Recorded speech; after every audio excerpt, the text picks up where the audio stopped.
எனக்கு இந்த வாய்ப்பு கொடுத்த விகடன் குழுமத்திற்கும் வந்திருக்கும் பெரியோர்களுக்கும் சான்றோர்களுக்கும் மீண்டும் என்னுடைய வணக்கங்கள், மீண்டும் என்னுடைய நன்றிகள். கடைசி ஒரே ஒரு விஷயம், விடுதலை சிறுத்தைகள் தலைவர் திரு தோல் திருமாவளவன் அவர்கள்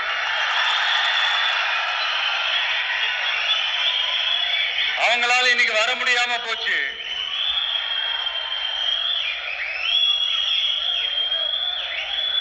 அம்பேத்கர் அவர்களுடைய புத்தக வெளியீட்டு விழாவிற்கு கூட அவரால் கலந்துக்க முடியாத அளவிற்கு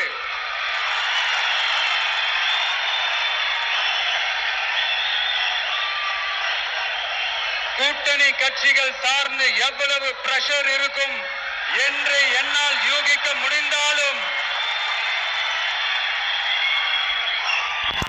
நான் இப்ப சொல்றேன், அவருடைய மனசு முழுக்க முழுக்க இன்னைக்கு நம்மளோட தான் இருக்கும். நன்றி, வணக்கம்.